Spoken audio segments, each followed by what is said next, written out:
Hello, all Hoosier haters, Hoosier fans, and everyone in between. This is the Crimson Coliseum podcast, and today's episode is the second part of a Hoosiers and the Pros combined episode, where this week it'll just be myself, and we're going to be talking about the Hoosiers that have just recently got selected onto different professional teams this past season. So, going to go into the NFL draft, the NBA draft, the WNBA draft, the MLB draft, and the MLS draft to go with different Hoosiers that current and even Hoosiers that have transferred in previous years that got selected to different teams. So to start out, we're going to go in the NFL draft, where even though we did not have a player who played in this previous season get selected, we had one that transferred a couple years ago. We'll get into him later. But we had two defensive players sign on to AFC teams in the offseason as undrafted free agents. The first one is linebacker Aaron Casey, who wore number 44, George Taliaferro's number, and he's planning on sticking with that number with the Bengals, the team he signed for. He was a 2023 first team All Big Ten selection, who was the 12th Hoosier to receive that on the defense. And in 24 starts of his 56 games, he accumulated 240 tackles, 36 tackles for loss, 10 sacks, 5 passes defended, 5 forced fumbles, and even a block kick. Right now, he is going for that Mike linebacker position, I believe, on the Bengals. And he probably won't get the starting position, but he's going to be fighting for that backup position. And he's a part of that linebacker core right now in training camp is with 7 different linebackers, including himself. Well, it'll be 8 total, but 7 different linebackers, excluding Casey. And then the second one was a recent transfer from Western Michigan, a defensive lineman, Andre Carter. He signed with the Jacksonville Jaguars as unrestricted free agent this offseason, and he spent 4 years at Western Michigan before transferring to Indiana. And in 58 games of his college career, he accumulated 184 tackles, 38.5 tackles for loss, 15 sacks, 5 passes defended, 5 forced fumbles, and an interception. And similar to the Bengals, there are 7 other defensive ends that he's going to be going against, but he's listed as on the right side of that defensive line. That's what he's really going to be going for. And the guy that is the player that didn't play with Indiana last year but played previously is quarterback Michael Penix Jr., who was something fantastic at Indiana. Riddled with injuries, but I don't really hold that against him. Great quarterback, and I'm really happy to see him succeed. He was drafted number 8 overall by the Atlanta Falcons, and he spent 4 years here at Indiana before transferring to Washington.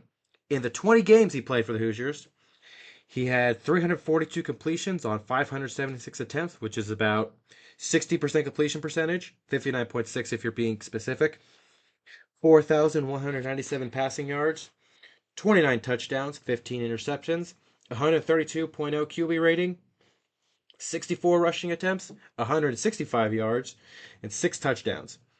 And it's going to be interesting with Penix because he's going to be battling against veteran Kirk Cousins for that starting spot.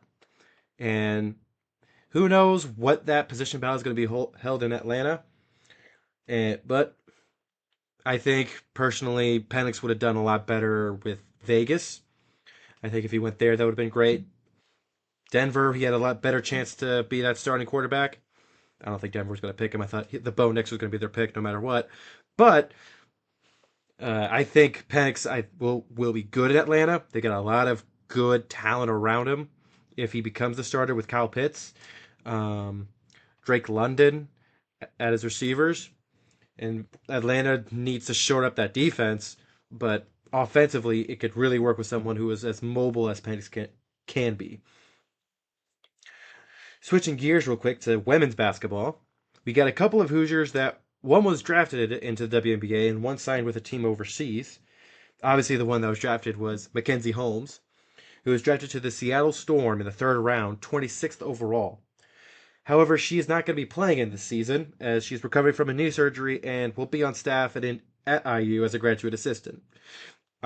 We mentioned this last in the women's basketball video, but because of a knee surgery, she's going to be back in Indiana for a year to get that ramped up, and hopefully she's back with Seattle as like a depth role, more or less, because she's extremely talented, especially around the rim. In her 147 games she played, she started 116 of them. She had accumulated 2,500 points, 2,530, 25, 2,530 points, which is about 17 points per game, which was which is the record for IU women's basketball and only second behind Calbert Cheney. Uh, she accumulated 990 rebounds, which is about 6.7 per game, which is third in IU women's record book. 119 assists, which is about zero point 0.8 per game. 123 steals, about the same. 258 blocks, which is second in women's basketball and third in IU all time. And she had 64.9 percentage of she made 65% of her field goals, which is the best in IU basketball. She had shot 23.8% from three and 73% from the free throw line, which is the eighth best in women's basketball. For some accolades, she was the 22-23 Defensive Player of the Year in the Big Ten, two-time first team All Big Ten, and a two-time All American. Probably the greatest women's basketball player that has ever worn the candy stripes here in Indiana. And hopefully she has a great professional career, gets through this injury, and dominates the WNBA like I think she could. And with her teammate, Sarah Scalia, she did not get drafted to the WNBA and is signed with Magnolia Campobasso in Italy. In her 2 years in Indiana, she had played 64 games and started 46 of them. 823 points, which is about 13 per game. 216 rebounds, which is about 3.4. 128 assists, which is about 2 assists per game, on 40% from the field, 39% from three, and 90% from the free throw line. In March, she won the college three-point contest. I think it was actually in April, down at Grand Canyon University. She faced Keisei Tobinaga for the overall title and could not get it done. I have my own issues with how that whole contest went down. I think they could have done a lot better. But she was also a 2023-2024 first team All Big Ten selection this year. So she had a great career. I think she'll do well overseas. I wish she would have had a shot in the WNBA because her three-point shooting is desperately needed. But hopefully she may get a shot when the teams expand. Maybe she'll open up because there's going to be at least two more coming around. Probably you're going to see 3 or 4 more. There's only 12 teams and 12 roster spots for those teams. 144 positions. Like, it's not fair. But that's beside the point. I think with Golden State getting a team, Toronto getting a team, and more on the way, I could see Sarah Scalia getting a spot. And in the future, Yarden Garzone's going to be really excited about the amount of teams opening up because that means more opportunities for her, more opportunities for Sydney Parrish, more opportunities for Chloe Moore McNeil to get a shot at the WNBA, which is what you love to see. Same sport, different side of it. In the NBA draft, center Khalil Ware, who only spent a year with the Hoosiers, was drafted 15th overall by the Miami Heat. He spent 1 year in Indiana after transferring from Oregon, and he started all 30 games that he played in. Had that one injury where he missed, I believe it was the Illinois game. We could have really used him there. But, well, was it Illinois? It was either Illinois or Wisconsin. One of the two. I can't remember off the top of my head. Fact check me. DM me and fact check me which one it was. It was one of the two road games. It was either Illinois or Wisconsin. But in his only season here in Indiana, he had 478 points, which is about 16 per game. 296, which is about 10 per game. 45 assists, which is about an assist and a half per game. 18 steals, so a little over half a steal per game, and 56 blocks, which is close to 2 a game. He was an all-big third team by the coaches, I believe, and second by the media. Yeah, I think that's how that works. And then he was on the all-big defensive team this year. And he got to play in the Summer League. And he absolutely dominated the Summer League. 18 points per game, 8.3 rebounds, an assist, a steal, and a block and a half per game. He was on first team All Summer League and was a Summer League champion this year. Khalil Ware has a lot of potential. He didn't get to shoot it that much, but I think he has a great shot selection. He could shoot it from almost anywhere in the court, and Miami's going to really love him. His big knock was his motor, and being in that Heat culture, that motor is just going to go up, up, up, up, and up. It's going to be really interesting to see what they do. I really think in that front court, having Jaime Jaquez, Bam, and then Khalil Ware as the five might be the way to go. And seeing how well Bam does in the Olympics could sway Eric Spoelstra, who's also in Paris right now. Oh, he's in France. I can't remember where they are in France right now, but they're getting ready for their first game tomorrow against Serbia. But it'll be very interesting to see what happens for Miami. I could see them having Ware start latter half of the season. It's probably going to be Jovic at the 4, Nikola Jovic to start at the 4, and then Bam at the 5 to start. And then once they see how well Ware does, they might put him in. But we'll have to see. Switching gears to a different ball sport, it's for the MLS, which has had its draft, which is the earliest of all the drafts, was the MLS, where they had 3 Hoosiers drafted, and only one of them has been staying in the MLS. Defender Hugo Bacharach was drafted 9th overall to the Minnesota United FC. And he was also a guy that only spent a year here after transferring, but he transferred from Fairleigh Dickinson University. And all the Hoosier fans probably know what FDU is, and yes, they were the team that beat Purdue when they were the 16 seed. He started all 20 games that he played in for IU. Had a little under 1,700 minutes, only 4 goals, 4 assists, for accumulated 12 points and 11 shots on goal. But he was a strong defender, big guy, and he's going to be really fun to see at Minnesota. He has not recorded any counting stats just yet in Minnesota. He's played only 2 games, but he's also a rookie, so give him time, he'll get there. But 2 more players that were drafted, Joey Maher and Patrick McDonald, got drafted. But Maher's going to be transferring. He's transferring to St. Louis University. But McDonald is going to return to Indiana for a senior season.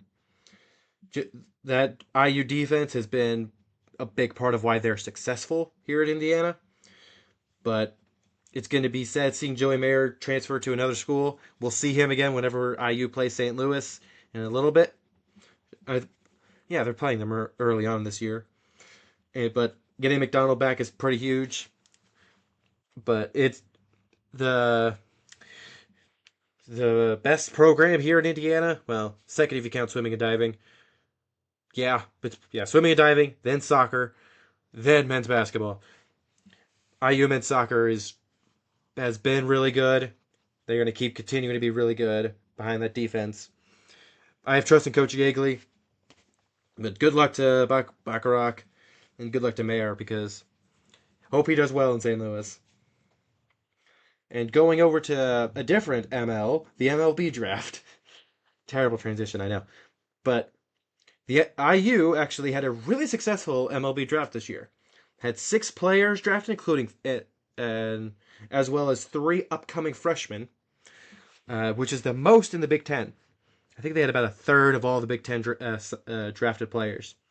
And to start it out is right-handed pitcher Luke Sennard, the only player drafted in the top 100. Sennard was drafted in the 3rd round, 99th overall, to the Atlanta Braves. The Braves have added some pitching depth too in the draft, from what I saw. But it'll be it, because the Braves are a really good team. Right now they're fighting for that wild card. They're leading the wild card by a couple games, but they're fighting for that division win with the Phillies. Don't know if they get there, but maybe Sennard in the future will help them out. He only appeared in 16 games here for Indiana in his only year, and if he stayed, he would have been a senior, but he's been dealing with a lot of injuries. 16 appearances, 6-3 record, 86 innings pitched, Well, 86.1 innings pitched, 83 hits allowed, 44 runs allowed, 41 errors, 114 strikeouts in his only year, which is an IU single season record. In his only year, he absolutely dominated the mound. 25 walks, 15 home runs, and a 4.27 ERA. It is going to be very interesting to see what he does in Atlanta.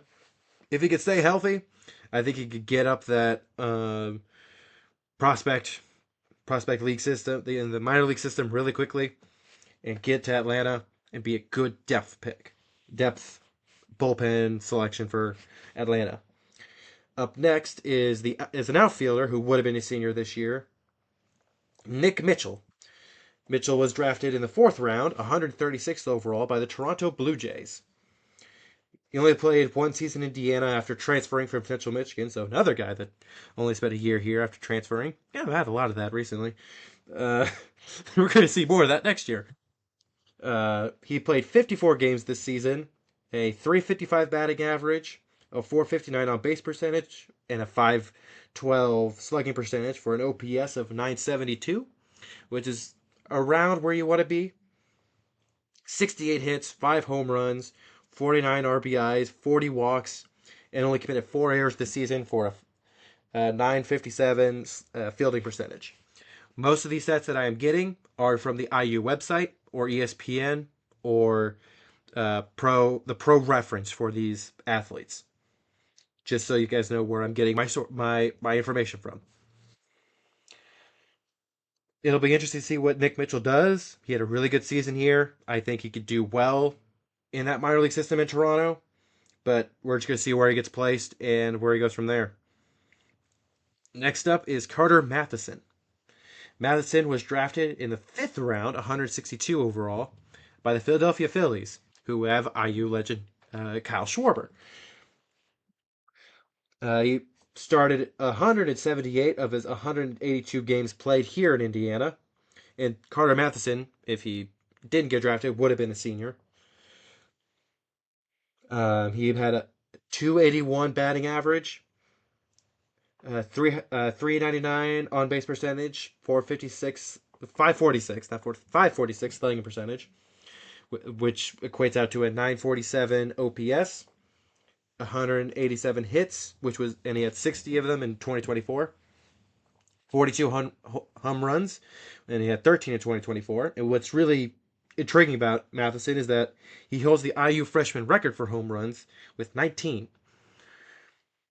And then 151 RBIs, and he had 44 in 2024, 117 walks when he had 40 in 2024, and he only committed 9 errors in his time in Indiana, which equates out to a 966 fielding percentage. Same with Matheson, like being an outfielder in the minor league system, he's going to have to work his way up the minors pretty well to get a shot. But with Kyle Schwarber in that system and already on the team, I think he has a good resource to talk to and get better with as a fellow IU guy. So it'll be interesting to see. And then the guy that really fell down, surprisingly, the guy that was pegged to be the best of the group, Connor Foley. Right-handed pitcher, was drafted in the 5th round, 164th overall, by the Arizona Diamondbacks. He had 14 starts in his 34 total appearances here for the Hoosiers. He would have been a junior, but he's deciding to go into the draft and get selected by Arizona. He had an 8-4 record, 92 innings pitched, 3 saves, all in his freshman year. 53 hits allowed, 49 runs allowed, 124 strikeouts, 70 walks, 45 errors, 12 home runs allowed, with 4.40 earned ERA. So if you don't know, ERA is earned runs average. So basically how many runs you allow per game, basically. And Foley is a really interesting prospect. He has a lot of high upside, but we're going to have to see what happens now. He could easily go up the board, go up the minor league system, and get into the Arizona pitching staff relatively quickly. But we're just going to have to see. Arizona got a really good steal in the draft, and it'll be very fun to see. And coming up now is the first infielder, catcher Brock Tibbetts, who would have been a senior if he didn't go in the draft. Tibbetts was drafted in the 13th round by the Toronto Blue Jays. He started 166 of the 168 games played. He only had 46 games in 2024. A 313 batting average, a 413 OPS, OPP, on base percentage, 510 slugging percentage, 923 OPS, 199 hits, 23 home runs, 154 RBIs, 92 walks, which would have been 55 hits, 6 home runs, 43 RBIs, and 21 walks in 2024, and committed 17 errors in his 3 years in Indiana, which equates out to a 986 fielding percentage. Tibbetts is interesting because he had to deal with some injuries in 2024. That's why his numbers seem a little down. But I think he's got a lot of talent behind him that I think Toronto, he can really get up that draft and that minor league system too, alongside Nick Mitchell. And with those two guys there, they could be really good resources for each other to get into that system and get up higher as teammates.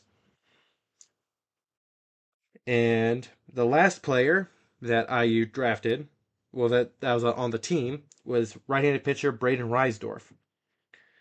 Reisdorf was drafted in the 20th and final round by the Chicago Cubs. He had 12 starts in his 46 appearances in the 2 years he had for the Hoosiers. 7-8 record, 100 innings pitched, 8 saves, 107 hits allowed, 83 runs allowed, 117 strikeouts, 70 errors, 47 walks, 10 home runs for a 6.3 ERA. Reinsdorf is interesting as he was more of a depth guy at IU, but I think he has a good shot. Like he has a lot of experience having pitched 100 innings. He's able to get saves when he needs to, and I think he can be a really fun prospect for the Cubs. And any player in this draft later picks, the draft is a crapshoot with anything. And then the 3 prospects, funnily enough, were all drafted by the same organization, the Milwaukee Brewers. Right-handed pitcher Griffin Thomas was drafted in the 9th round. Shortstop Cooper Malmazian was drafted in the 17th round. And right-handed pitcher Henry Brummel was drafted in the 20th round. Granted, we don't know much about these prospects, but good luck to all of the prospects that made it into these leagues. And a player to look out for in next year's MLB draft that looks to be really, really, really, really good, Devin Taylor, outfielder. He's going to go nuts. He's in that leadoff spot for the Hoosiers. And get excited. Hoosier baseball has been really fun. But overall, good luck to all the prospects that have been drafted. Hopefully every one of those players makes a roster spot somewhere in these leagues. And hopefully future Hoosiers can make these roster spots. And something a little bit about me is I just got I'm now in an organization a little bit as a guest experience associate with the Nashville Soccer Club, Nashville SC. I'm just going to be doing basic guest experience stuff, but my first match that I'm going to be working at is July 31st, a Leagues Cup match. So hope to see some people out there. Say hi if you want to. Can't say hi for long, obviously, with this stuff, but can't wait to get excited for all the Hoosiers this coming year because it's going to be fun. And next week, gonna have, as I mentioned before, we're going to have a couple of guests on that are going to be for IU men's basketball. Then, just for a future outlook, we got Marching 100 in that next week after, so the weekend of the 12th. And then the weekend of the 10th and 11th. Then the week after that is going to be men's and women's soccer because their season's starting soon. And then it's football season. Got to get that first preview episode ready for the season. And we're going to get rocking and rolling. So I hope you all had a great day today and have a great one.